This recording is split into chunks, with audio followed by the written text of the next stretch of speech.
Hello दोस्तों, welcome back to my YouTube channel. I hope आप सबकी स्टडीज़ अच्छी चल रही होंगी एंड आप सबकी हेल्थ भी बहुत अच्छी होगी।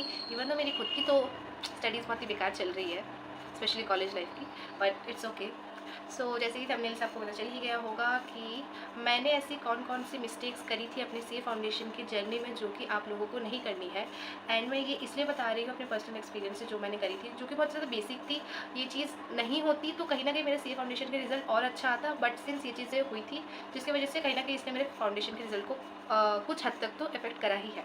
तो फर्स्ट ऑफ ऑल मिस्टेक मैंने ये करी थी कि जब मैंने रजिस्ट्रेशन करा था अपना सी फाउंडेशन के लिए, मैंने जुलाई के एंड में करा था रजिस्ट्रेशन। एंड उसके बाद मुझे ऐसा मतलब बाकी सीनियर्स या फिर वीडियो यूट्यूब में वीडियो देख के मुझे पता चला था कि आपको CDS का मेल आता है, देन आप वहाँ से बुक ऑर्डर कर सकते हो। ठीक है, तो फिर मैं वेट करी 5 दिन हो गए, 6 दिन हो गए, क्योंकि सभी कहते हैं 5 से 7 दिन तो मिनिमम मैक्सिमम लगते ही है। मिनिमम 2 से 3 दिन लगते हैं, मैक्सिमम 5 से 7 दिन लगते हैं। तो फिर मैं वेट कर रही थी, 5 दिन हुआ, 7 दिन हुआ, 10 दिन हो गया, दिन चला गया। उसके बाद मेरे दिमाग में आया, यार अब तो बहुत ज़्यादा टाइम हो गया, अब तो मुझे CDS का कोई मेल ही नहीं आ रहा। देन मैंने ICI को मेल करा, उनका जो ऑफिशियल वेबसाइट में जो उनका मेल ID दे रखा है वहाँ पे। देन उन्होंने मुझे बोला कि मैम आपको ऑलरेडी SMS जा चुका है after 3 days of your registration. तो आप ये गलती मत करना कि जब भी आप फाउंडेशन या किसी भी इंटर्न या किसी के लिए भी रजिस्ट्रेशन कर रहे हो, तो आप मेल के साथ साथ अपना मैसेज SMS जो है वो भी चेक करते रहना। इसकी वजह से ये हुआ कि मेरा जहाँ पे 15 दिन लगना था बुक ऑर्डरिंग के लिए, वही मेरे काइंड ऑफ 25 से 30 दिन लग गए थे बुक ऑर्डरिंग में आने में ही मेरे पास। उसके बाद 2 महीने कुछ पढ़ा नहीं था, कुछ नहीं था, उसके साथ फेमिलियर होने में और टाइम लगा, करते करते तो थोड़ा लेट मेरा जो क्या कहते हैं प्रिपरेशन की जर्नी थी वो स्टार्ट हुई। तो ये गलती आप बिल्कुल मत करना। सेकेंड गलती में आते हैं तो मैंने वेटेज वाइज नहीं पढ़ा था। ठीक है, सबसे पहले आपको जब भी जैसे बुक आए चैप्टर देखो, देन उसका वेटेज देख लो कि कौन से चैप्टर कितने वेटेज का है। क्या करा था कि मैंने चैप्टर वाइज पढ़ना स्टार्ट कर दिया, रेदर देन सीइंग वेटेज की कौन से चैप्टर का कितना वेटेज है। उसके अलावा मैंने स्टार्ट कर दिया, चैप्टर 1 करा, चैप्टर 2 करा अकाउंट्स में, ठीक है, बिजनेस लॉ में ये करा वो करा।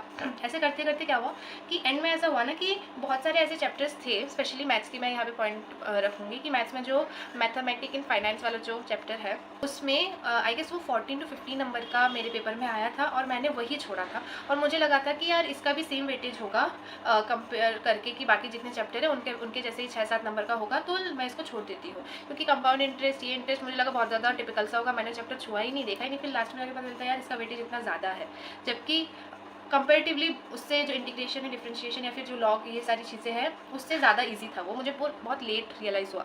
तो आप ये चीज़ याद रखना कि वेटेज वाइज पढ़ो। सो गाइस, थर्ड मिस्टेक में आते हैं। थर्ड मिस्टेक मैंने ये करी थी कि मैंने, जैसे ये बहुत ज़्यादा बेसिक है, आई गेस ये मोस्ट ऑफ द बच्चे जो है वो करते हैं कि बिजनेस लॉ को बहुत ज़्यादा देर तक डिले करते रहते हैं, बहुत ज़्यादा टाइम तक उसको टालते रहते हैं कि हाँ चलो बाद में कर लेंगे, तो थ्योरी चलो बाद में कर लेंगे, बाद में कर लेंगे, क्योंकि वो चीज़ ना न्यू होती है आपके लिए और बाकी सारी चीज़ में आपका ज़्यादा इंटरेस्ट होता है। ठीक है, मेरा तो पर्सनली प्रैक्टिकल सब्जेक्ट में ज़्यादा इंटरेस्ट रहता है कंपेयर टू थ्योरी सब्जेक्ट, क्योंकि थ्योरी सब्जेक्ट में एक चीज़ को बार बार याद करने में टाइम लगता है, ज़्यादा बोरिंग लगती है मेरे को पर्सनली। तो इसीलिए मैंने भी ये करा था कि बिजनेस लॉ के बहुत एंड तक मैंने बहुत सारे चैप्टर्स नहीं करे थे, जिसकी वजह से प्रेशर बिल्ड हो रहा था मेरे दिमाग में कि यार अब तो बिजनेस लॉ का हुआ नहीं, अब मैं करूँगी क्या बिजनेस लॉ में, क्योंकि मोस्ट ऑफ द बच्चे बिजनेस लॉ में फेल होते हैं, उनका क्लियर बिजनेस लॉ की वजह से नहीं होता है। फिर मेरा भी कहीं ऐसा ना हो जाए, ऐसे बहुत ज़्यादा ऐसे नेगेटिव थॉट्स आने लगे थे। बट अब एग्जाम से आई गेस 1 महीना पहले मैंने बिजनेस लॉ के जितने भी चैप्टर्स करे थे उनका थोड़ा रिवाइज करा था। तो बिजनेस लॉ को डिले तो बिल्कुल ही नहीं करना है। आप ऐसा करो कि आप हर एक टॉपिक, मतलब जो भी चैप्टर आप पढ़ रहे हो उसका एक एक टॉपिक रोज़ रोज़ पढ़ो, वापस से रिवाइज करो, वापस से पढ़ो। एक फॉर एग्जांपल आपने किसी चीज़ का एडवांटेज पढ़ा, फॉर एग्जांपल आपने पढ़ा कंसिडरेशन, देन उसके एसेंशियल फीचर्स पढ़ लिए, फिर अगले दिन आपने वापस से कंसिडरेशन की डेफिनेशन थोड़ी सी रिवाइज कर ली, फीचर्स पढ़ लिए, फिर आगे का कुछ इंपॉर्टेंस पढ़ लिया उसका। ठीक है, ऐसे ऐसे करके धीरे धीरे बिल्ड करोगे तो आराम से हो जाएगा। तो बिजनेस लॉ को एंड तक बिल्कुल नहीं डिले करना है, साथ साथ लेके चलना है। मैं तो ये बोलूँगी कि बिजनेस लॉ को भाई स्टार्टिंग में ही करो, स्टार्टिंग मतलब साथ ही में ही लेके चलो, कुछ और लेके चलो मत चलो, बिजनेस लॉ को अपने साथ लेके चलो स्टार्टिंग से एंड तक, जब से प्रिपरेशन आप कर रहे हो टू एंड तक, क्योंकि फिर वो आपके लिए बहुत ज़्यादा ईजी हो जाएगा और एंड में जाके बर्डन नहीं बनेगा।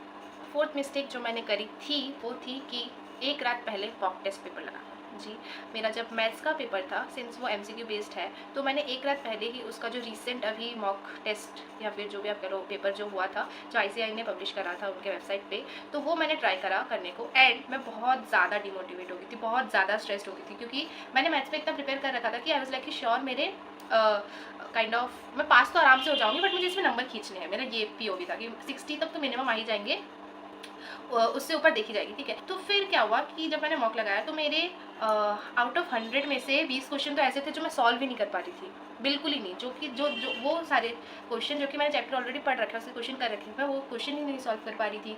उसके बाद इतना ज़्यादा पैनिक क्रिएट हो रहा था कि जो भी मैंने क्वेश्चन बाकी 40 क्वेश्चन अटेम्प्ट करे थे उनमें से भी 25 क्वेश्चन सिर्फ सही थे, बाकी गलत थे, जबकि मैंने वो पूरा पढ़ रखा था।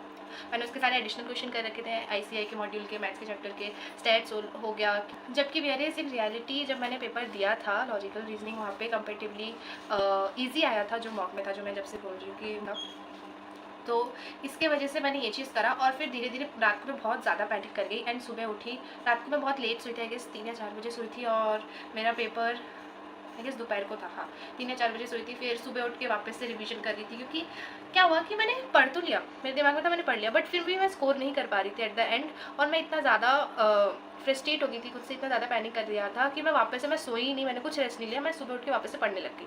आई गेस मैं 7 या 8 बजे उठ गई थी वापस से, 2-3 घंटे की नींद लेके मैं वापस पढ़ने लग गई। एंड उस चक्कर में ना बिल्ड हो गया प्रेशर, बहुत ज़्यादा बिल्ड हुआ, हो गया ऐसा करके। क्योंकि आप जब प्रिपेयर होते हो फिर आप परफॉर्म करते हो, लेकिन वो परफॉर्मेंस आपकी एक्सपेक्टेशन की पूरा अपोजिट आता है, तो कहीं ना कहीं आपके दिमाग में वो चलता रहता है, यार मैंने तो पढ़ा था यार, फिर भी ऐसा क्यों है, नहीं पढ़ा होता तो कुछ बात होती। बट ये हुआ, तो जिसकी वजह से इस चीज़ ने, ये जो एक रात पहले जो सीन हुआ उसकी वजह से मेरा मैथ्स का रिजल्ट ख़राब हुआ है। तो एक रात पहले तो कोई मॉक नहीं लगाना है, कोई ऐसा वो नहीं करना है, बस रिवीजन कर लेनी है और आराम से रेस्ट करके जाना है। ऐसा नहीं है पूरी रात पढ़ रहे हो सुबह पढ़ रहे हो, ऐसा करोगे तो सिर्फ मेरी जैसी रिजल्ट आया है, मेरी हालत हुई थी ख़राब, तो वैसे ही आपकी हो जाएगी कि इतना प्रिपेयर करने के बाद भी रिजल्ट थोड़ा एक्सपेक्टेड से कम ही आया है। तो ऐसा मत करना। नेक्स्ट मिस्टेक जो मैंने करी थी, मतलब मैं मिस्टेक बोलूँगी नहीं, अब मेरी आदत हो चुकी है, क्योंकि मुझे मिस्टेक इंसान कब बोलता है, जब गलती से 1-2 बार हो जाए। अब जब मैं ये चीज़ हर टाइम करती हूँ तो मैं क्या ही बताऊँ, आदत ही हो गई है इसको, आप कह सकते हो मेरी, कि मैं हर चीज़ में लेट करती हूँ, not punctual at all. Accounts का पहला पेपर था, तो मुझे ऐसा लगा, गूगल मैप में मैंने जब सर्च करा तो मुझे ऐसा लगा कि यार 20 मिनट का रास्ता है, आराम से पहुँच जाएंगे, ठीक है।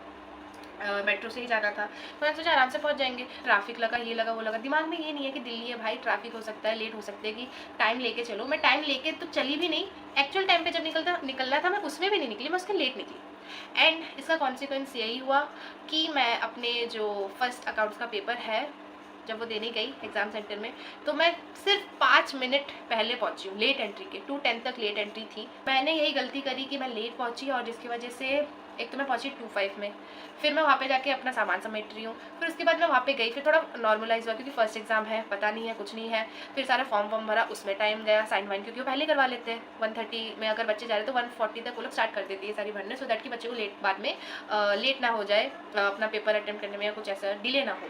तो फिर मेरी इस मिस्टेक की वजह से सब कुछ लेट हुआ। देन मैंने आई गेस अपना 30 मिनट जो था एग्ज़ाम अटेम्प्ट करने का ओवरऑल 3 आवर्स में से, वो वेस्ट कर दिया अपनी इस गलती की वजह से। और जिसकी वजह से मैं अकाउंट्स में आई गेस सिर्फ 75 का ही अटेम्प्ट करके आ पाई थी एग्ज़ाम में, जबकि मेरा अकाउंट्स बहुत ज़्यादा स्ट्रॉन्ग था compare to my economics also, ठीक है। तो इसलिए प्लीज़ प्लीज़ प्लीज़ भाई, अपने एग्ज़ाम सेंटर में 1:30 है, 1 बजे जाके वहाँ पे जाके रिवाइज़ कर लेना, वहाँ पे जाके सब कर लेना, लेकिन मेरी जैसी गलती बिल्कुल मत करना, वरना तो फिर हो जाना है बेड़ा गर्क।